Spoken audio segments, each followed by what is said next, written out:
listening to the Concierge Coaches Show with Bruce Cameron and Wayne Fritz, only on LA Talk Radio.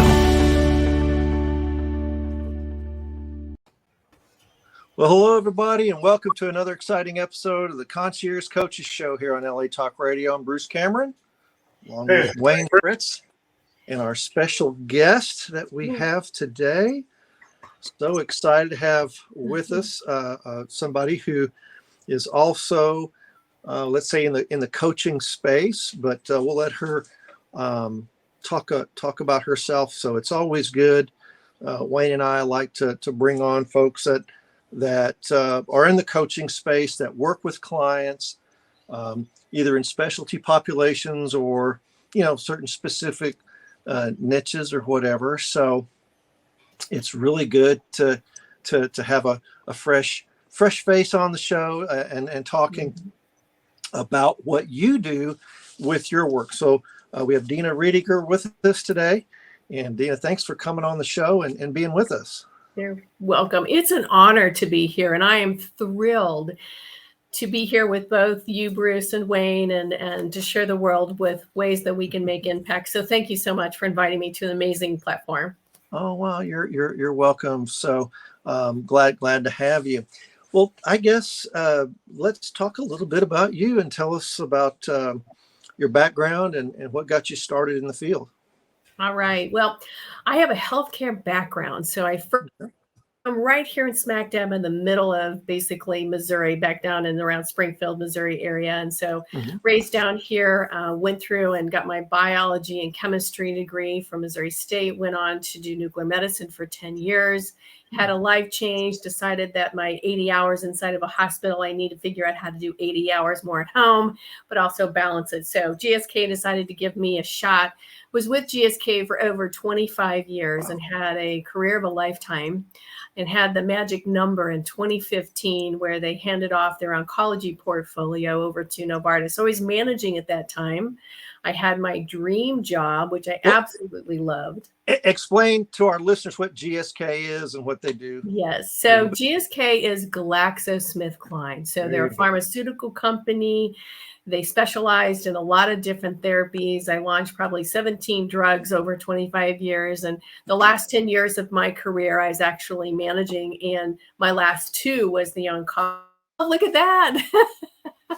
I love it. Yay. The old school Ventolin, GSK. Yep. Absolutely. Absolutely. Just for you. That was off the cuff. But go ahead. I'm glad that you were thinking of me at that point in time. Absolutely. I love that.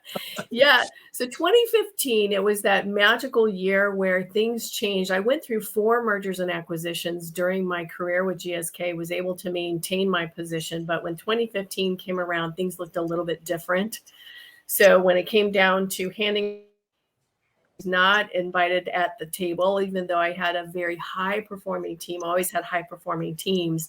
So I stepped out in 2015, retired, went back to become a certified coach in team optimization through Healthcare Coaching Institute, because I was privy to have a coach during my time at GSK and found the power of being able to create high performing teams by that work, that bottom-up approach of how do you help people to be able to be a part of change and strategy. Wow. Yep. So Wayne, are you listening, Wayne? Oh, yeah. Keep going. I Dina. love that place. So I've coached. You big, me small. You big, me small. Yep. Keep going. No, yeah. Excellent. Yeah. So I coached manufacturing. I coached the largest women-owned oil and energy merger combination here in 2016 when Wallace Oil Companies bought You Gas Dirt Cheap. So they went from a $1 billion company to a $2 billion company, doubled in size. And what they needed is to retain their high-performing managers across both industries, right? So created process there to be able to keep people retained. So we retained everybody but one. Out of that. So that was a good thing. It was one of the greatest things in history. So went forward, coached dairy trading companies and coached a lot of, like I said, manufacturing. So, and then pharmaceutical. So I have a big agnostic experience with that. And then decided late in life I got recruited to get my executive MBA, and my husband thought I was losing my mind. I think he probably thought I was. So I was coaching Wallace Oil Company, and they were recruiting me, and they said, well, why don't you just do the Women's Leadership Forum and then go ahead and do your executive MBA? And by the way, we'll give you that for free if you just go ahead and jump on into the executive MBA. So I said, okay, free's good. Wow. So in leadership program, 6-month program. They said, okay, this is great. We can all sit in classroom and we can read studies and we can go through and take academic work. But when we step away from this, as you as women leaders, are you feel confident you're going to be able to apply what you learned in class into real world business decisions? There was an overwhelming no. They weren't confident. So that's when I did a pilot, and I said, well, who wants to join me? So half the 15 of the 30 women, 15 decided to do a pilot. So we would get together once a month and we would bring up real world business critical problems. And I created a process that digs into that subconscious thinking, which is where the gold lies, because our decisions are all based on our experiences. And our experiences have a cloud. And we all know if we are solving the wrong time or even the wrong problem at the right time, it creates a whole lot more problems for women in corporate America.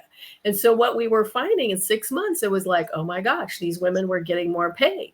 They were excited. They were happy. They were negotiating well. And it was a life-changing for many of the women. So that's where diagnostic thinking has come from. And I've just continued to do that over the last 6 years with women all over the world, because we know that retaining women is really key to the success of, but we find ourselves feeling stuck and broken thinking. So that's what I do. Wow. I fix that broken thinking. Wow. Now, that comes in a couple of flavors. Does that come with just individual clients, or does that come with teams? Yes. Well, one, you can use diagnostic thinking in teams. So if I'm doing mergers and acquisitions, making sure that they're solving the right problem is critical, right? Because you can start a strategy without some of that critical thinking. So it really is best in teams. But I do one-on-one coaching outside of teams, because there's a lot of people we know when you get into teams, you just get into a critical state and you're stuck. Right.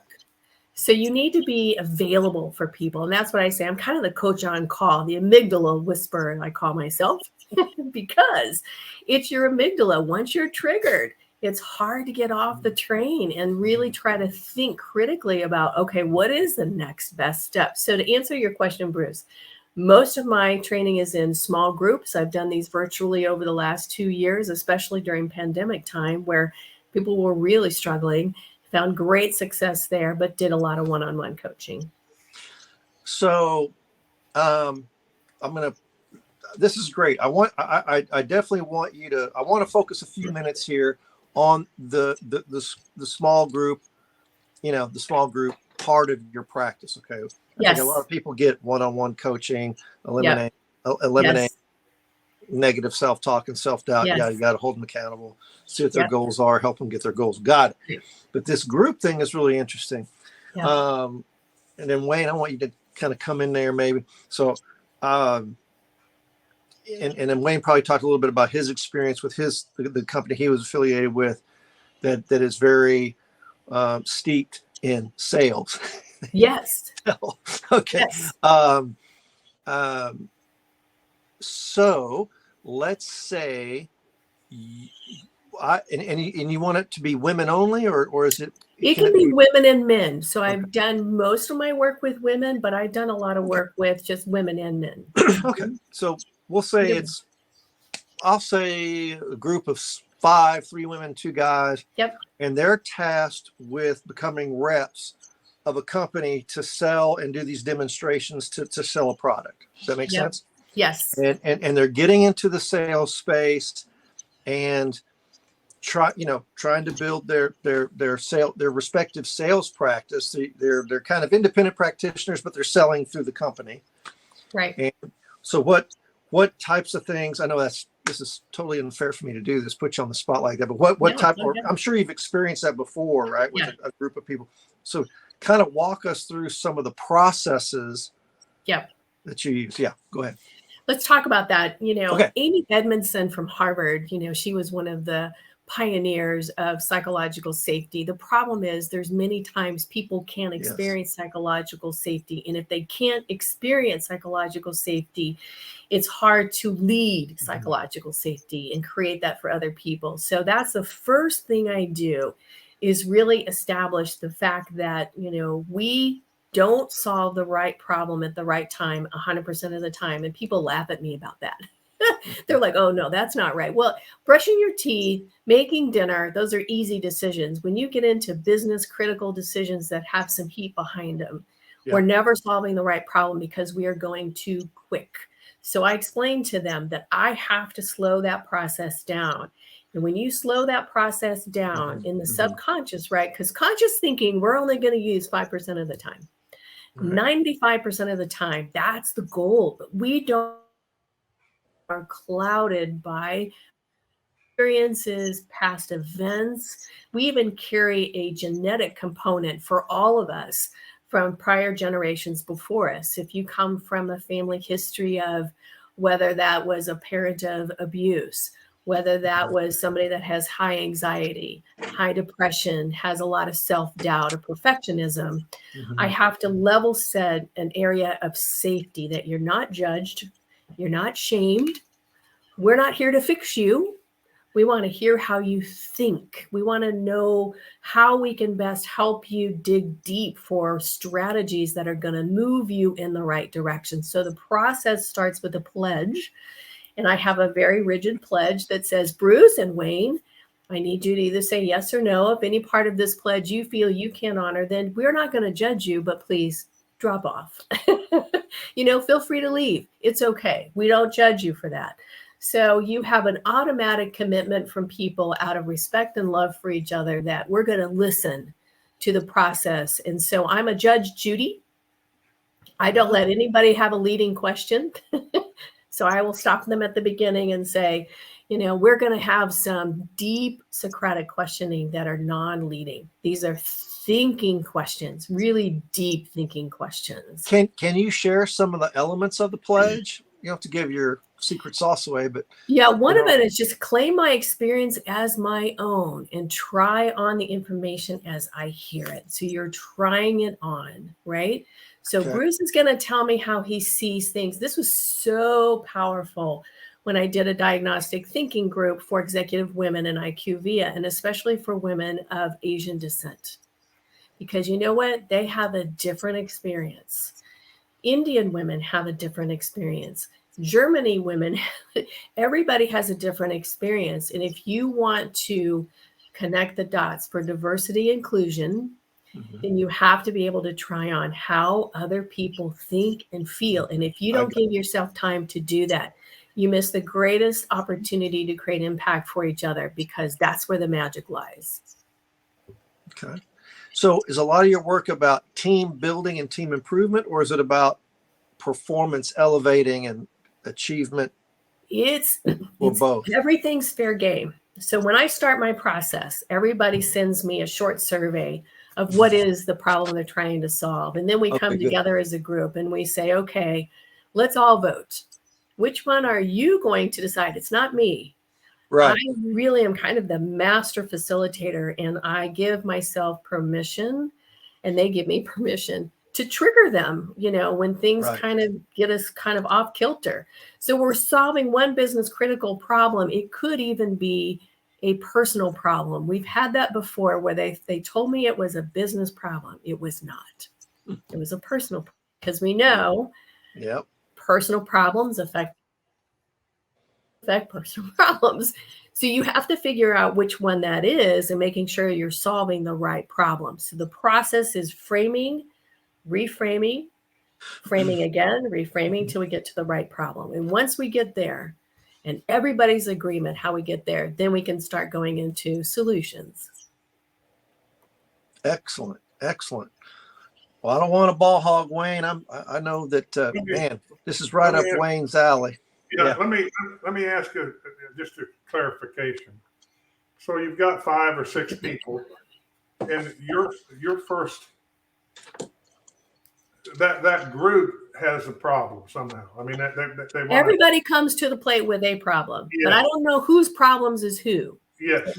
I don't have a clue who Okay. owns what problem. And what that first part of your journey with them is to, as a group, is for them to decide as a group which problem is most important to solve now. Yes. As a group, not individuals.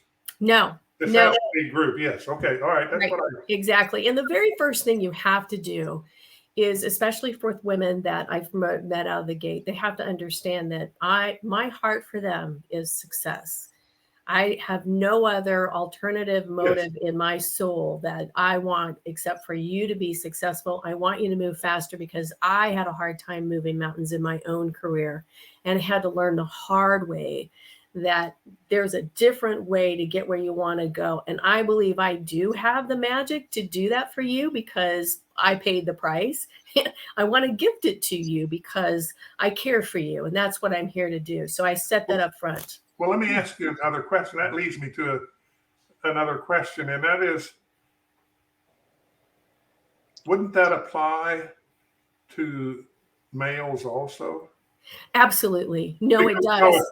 I was with the same company almost 50 years and started part-time, and I had quite a career and went through a lot of different positions.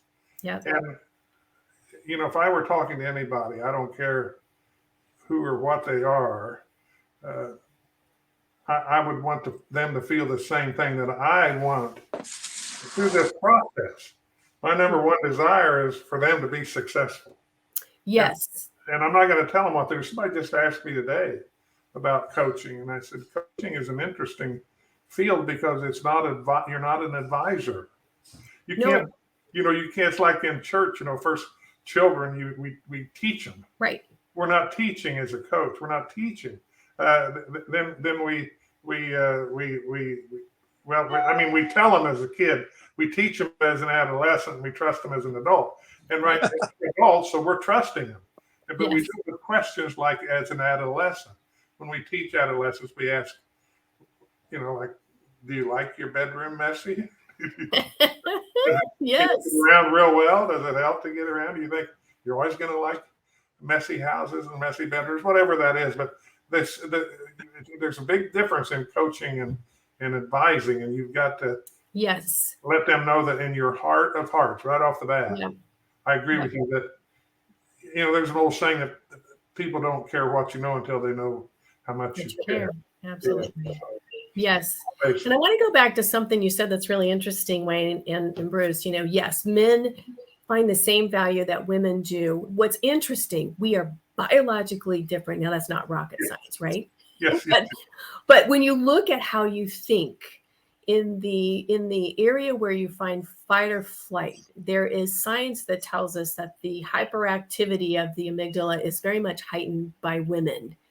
And that when you have this, it's because of, the expectations, it's things that we believe to be true, right? Men's experiences are very different, but if women have this biological response to stress and tough decisions, they'll automatically go into a decision that they've made in the past. So they'll apply it to the future of this decision.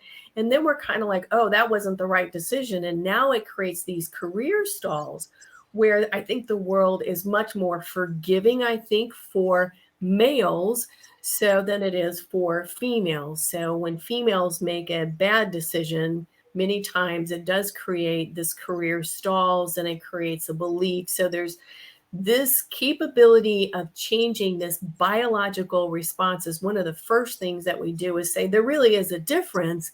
The beauty of putting men and women together is they can kind of help leverage that and realize that how you see things isn't the way things really are, whether you're a man or a woman, because you can see things differently.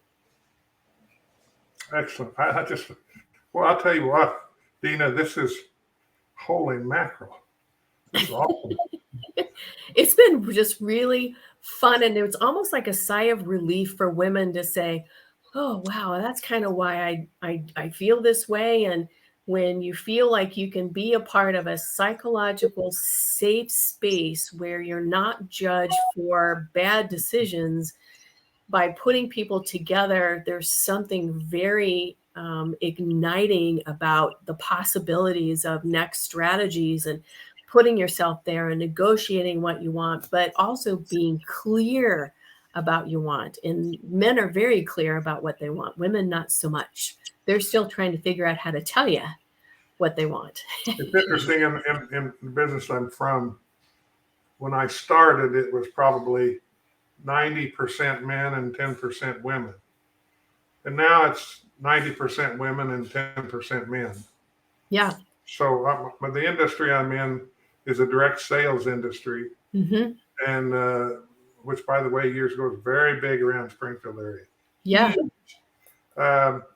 But we have a lot of, and it's interesting when you're talking about different races, backgrounds, because we have Filipino, yes, huge group, yeah, Nigerian, and they're totally very different. The way they think, their culture, yes, Persian, it's absolutely amazing. Yeah.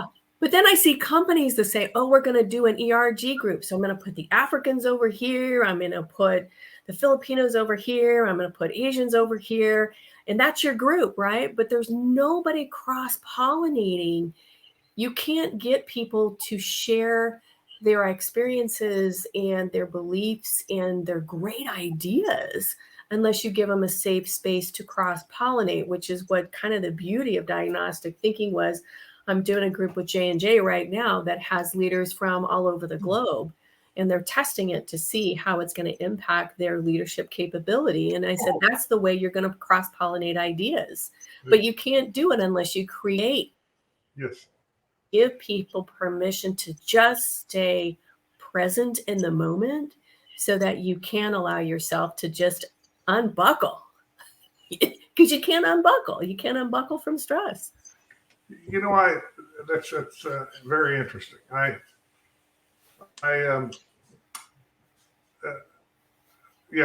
Bruce, when this is finished, I need to get her information because Sure. I'd like to talk with you about something real quick too about the cross pollination, and we're actually doing some of that. But that what you've given it is to me. You've made the validation. Yeah. Wow. Yeah, you've made the validation. Thank you. Yeah. Well, I mean, you're welcome. So again, that's kind of a process thing.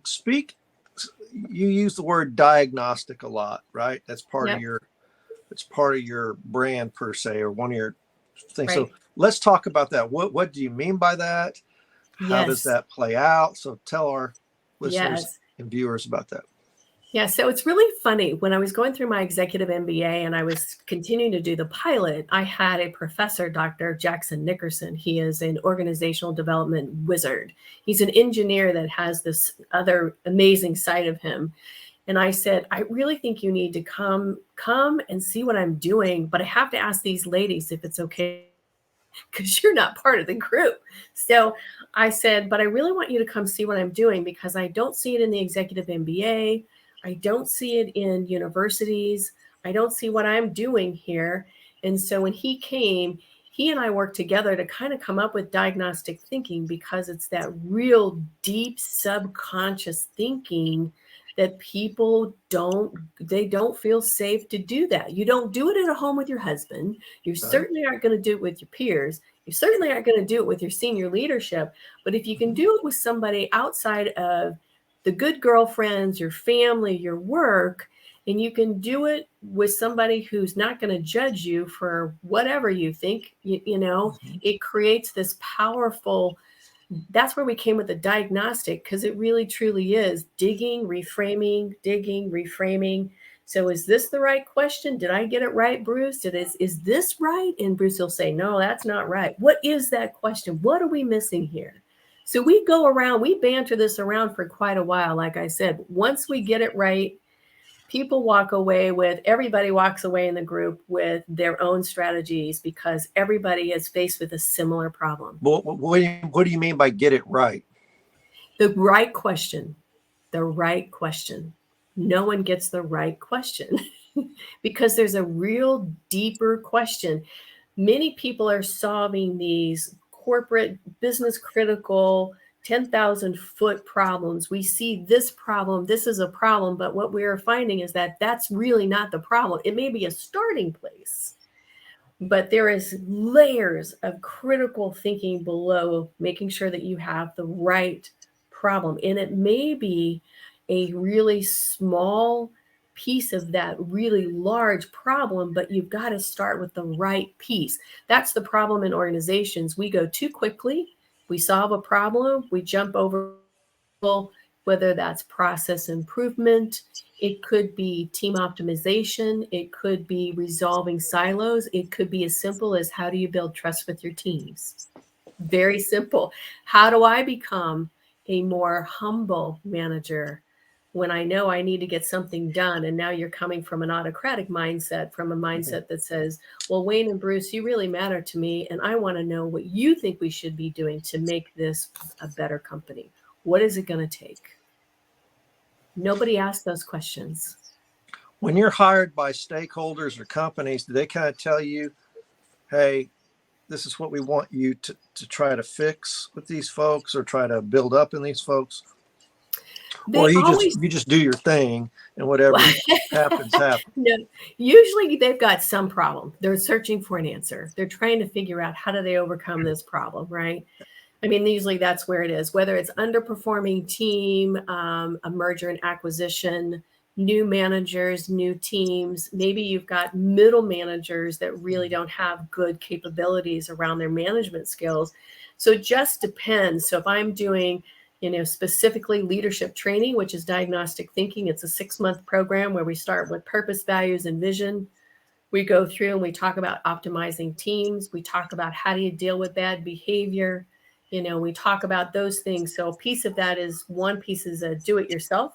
And then we've got 2 hours of diagnostic thinking every month. So that's kind of where that happens. So with that, it just depends on what senior leaders are looking for. It's funny. I've had so much experience with so many different things. No matter what's happening, I just need to fit the needs of senior leaders. What do you see is happening? But I need to interview the people too underneath, and probably some of your clients to figure out, okay, there's a mismatch probably in here somewhere. And how can you connect those dots?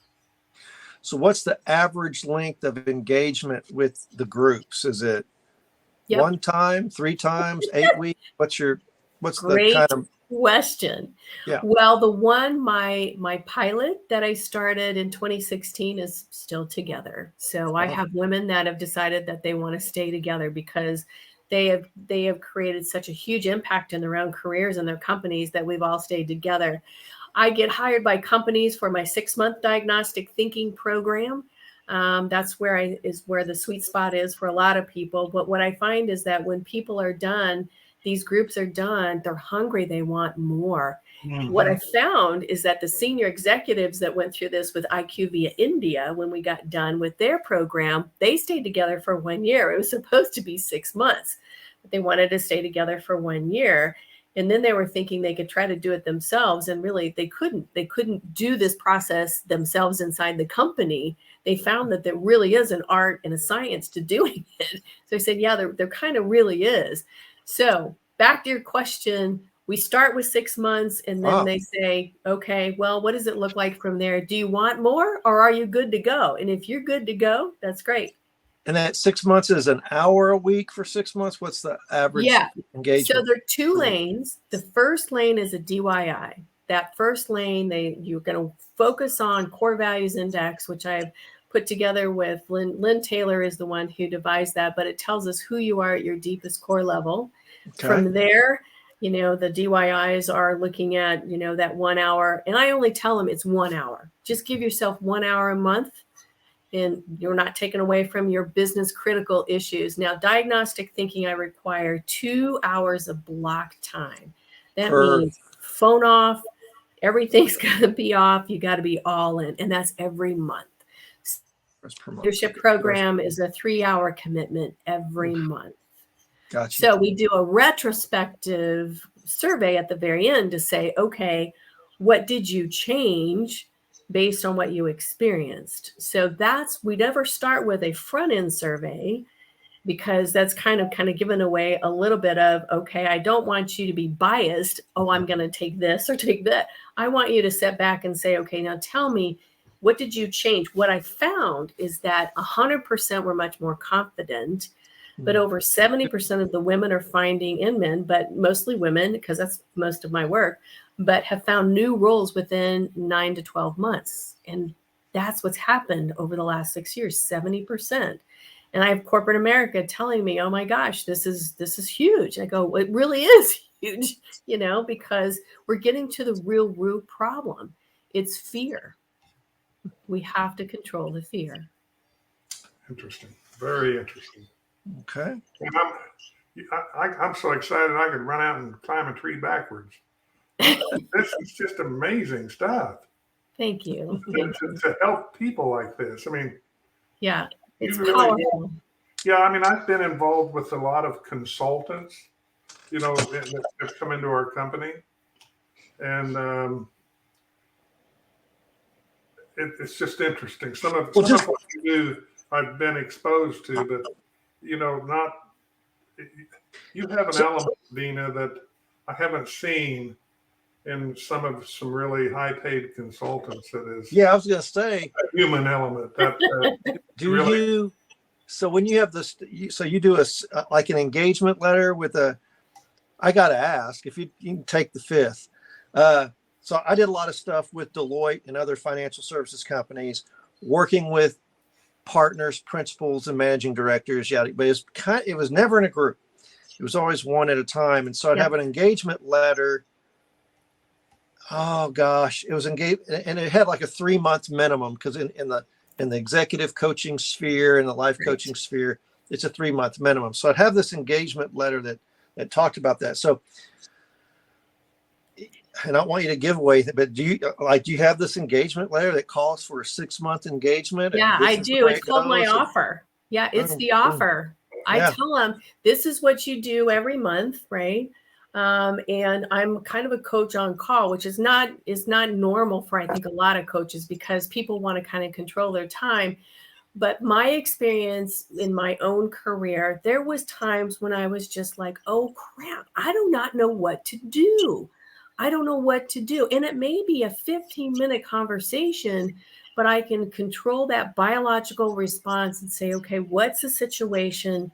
Where do you want to go? But the most common question I ask, and you'll love this too, probably both of you, especially Bruce, right? What's the truth in how you're thinking? Yeah.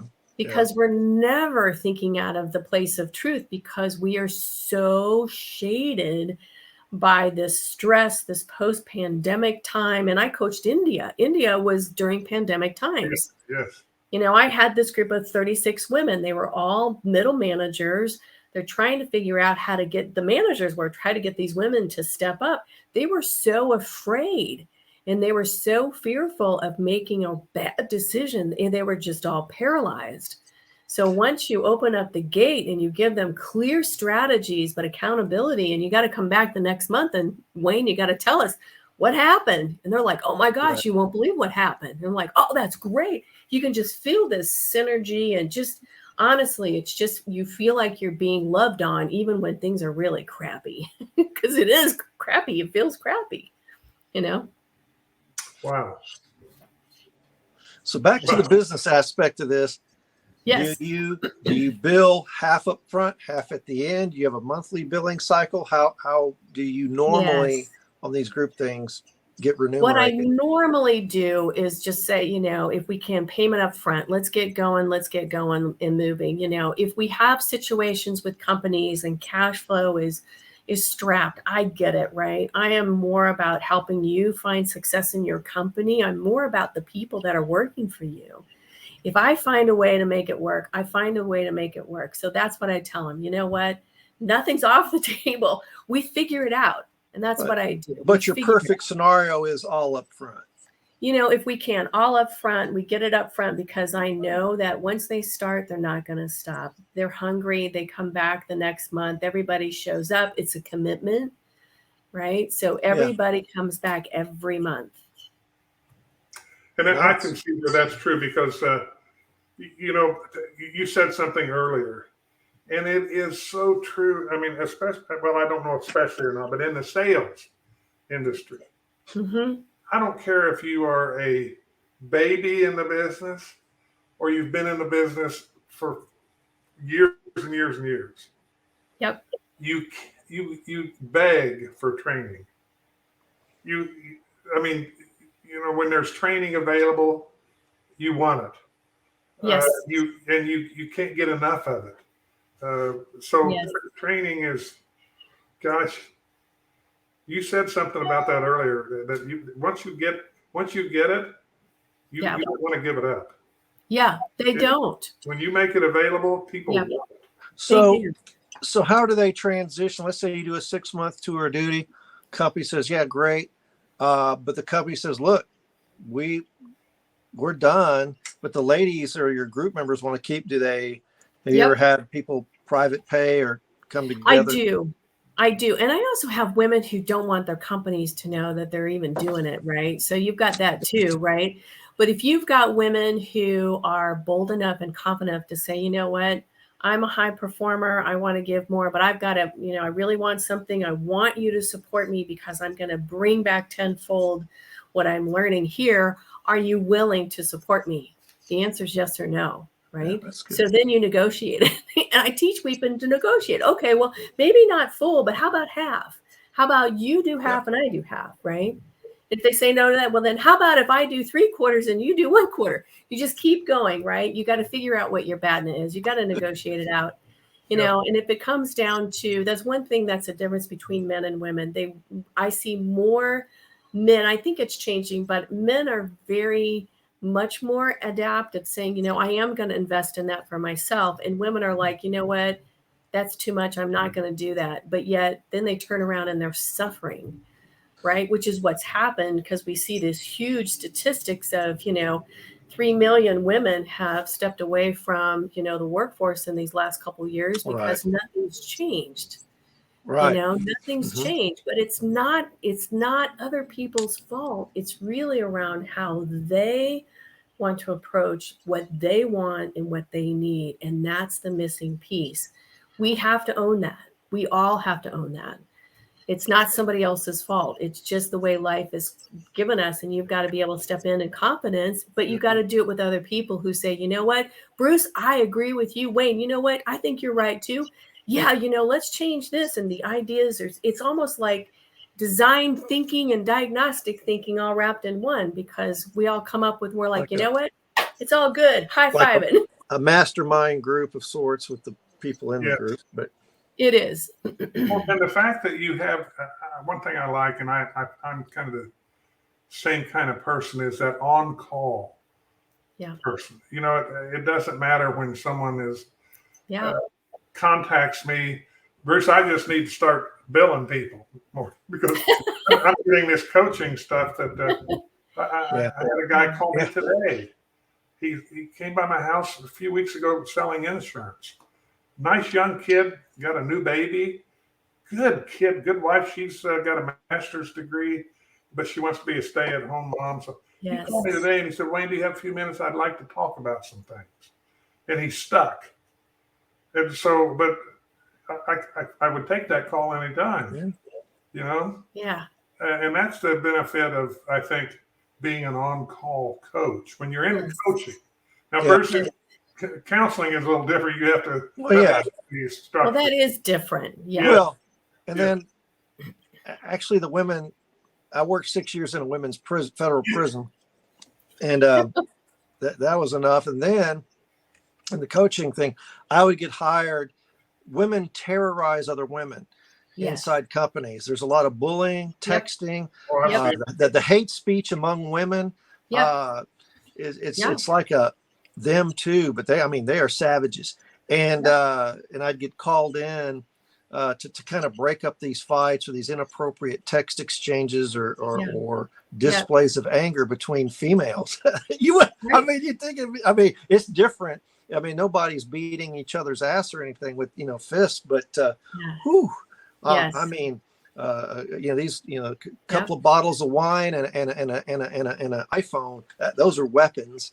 Well, they are. So And anyway, behind every bad behavior is a hurting person. And that's what we have to realize is So that yeah. it doesn't look that way. So that person who's being the nasty one on the outside Right. really has something really deeper. And if we can Right. just hold just a little bit of care and love for that person, if you're triggered, you got to just step back and not do anything. But you got to step back into that conversation because they're hurting people, right? And that's if you Yeah. can see them for that Yeah. and realize that, you know what, outside of every bad behavior, there's a really good situation out of that. And you guys got to figure out how to get there.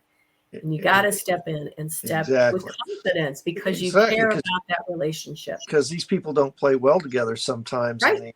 in these Right. coaching groups. And man, I'm quick to pick up on that. And I'm like, Yeah. man, I'm just going to break this up into dyads Yeah. or whatever, and then just get the work done and not go through the drama of it. But that's me being older and less patient. But anyhow, but you know what I'm going to say? I love from a business aspect. That is a great model. You're looking at a 6 month, a 6 month engagement, multiple people, multiple hours during the month. Yeah. And if you add that on-call element, which I'm sure can be monetized, so good for you, man. That's a thank you. That is a Thank nice. you. Oh yeah, I can see that. Thank you. I don't even want to guess what the billable hour is on that, but I can guess. It's double digits for sure. And hopefully it is. And if not, come see me. But seriously, I probably should come see you. Because, I think for most of my... Wayne, by the way, or Wayne. But just kind of picking this up. You want to create impact, right? You want to create your brand.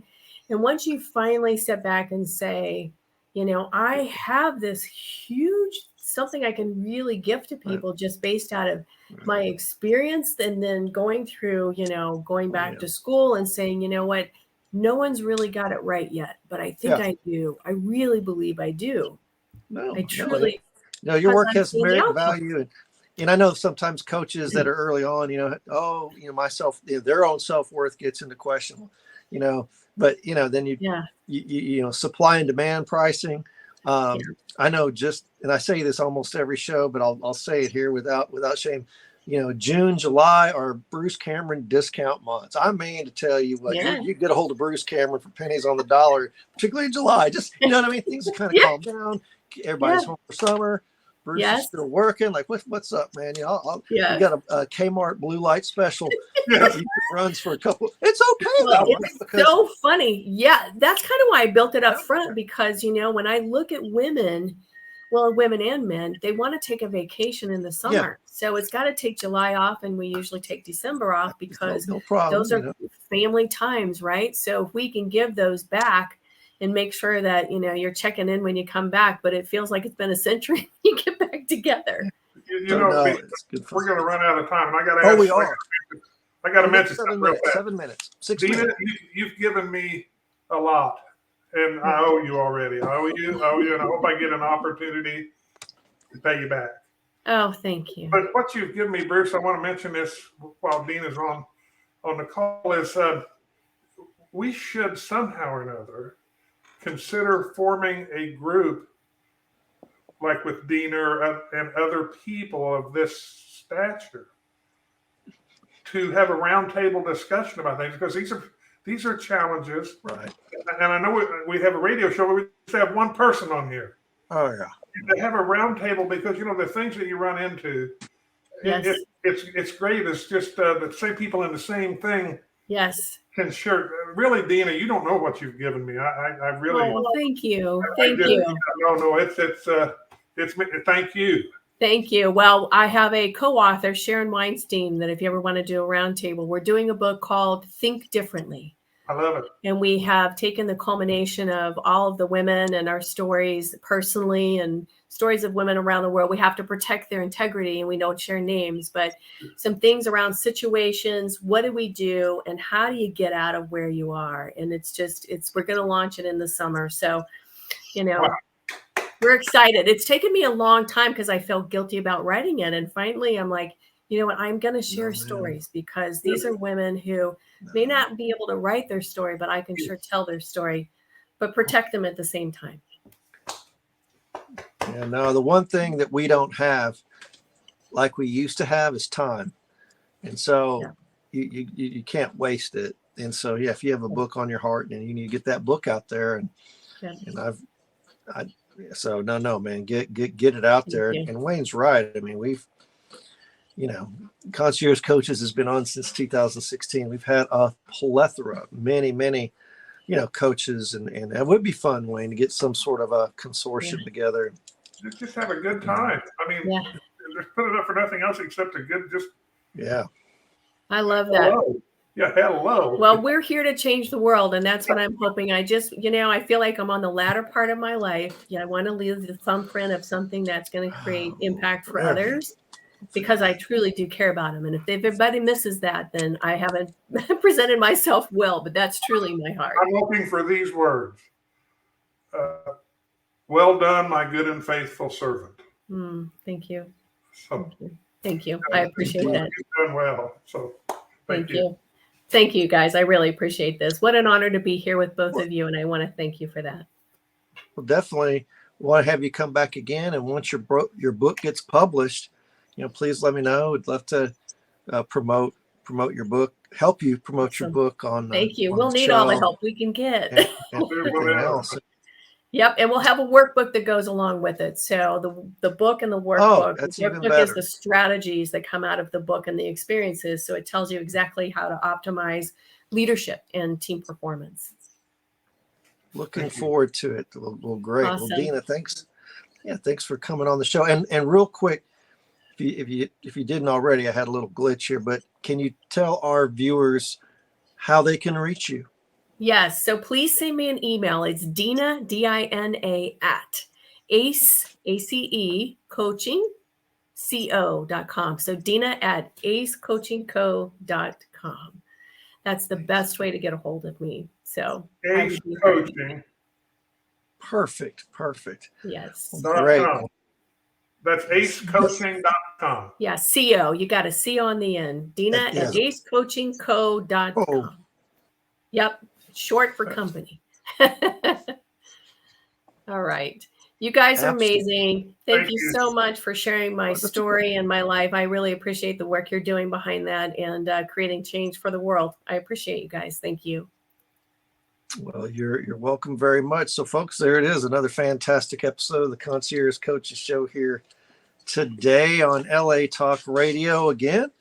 The shows are archived at the latalkradio.com site. You just click on our show, and then our bios are there, and right underneath are all the shows. You can download the MP3, you can view the video, or you can download the video.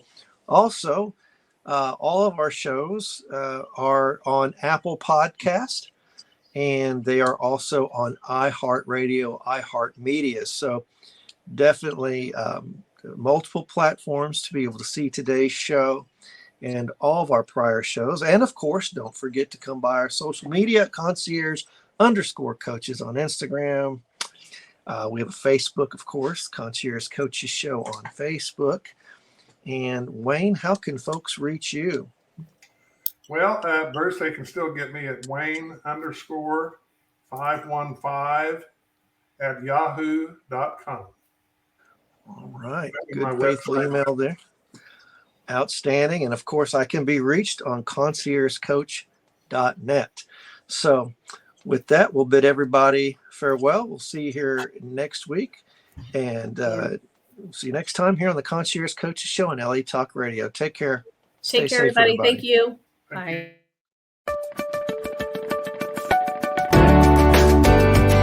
You're listening to the Concierge Coaches Show with Bruce Cameron and Wayne Fritz, only on LA Talk Radio.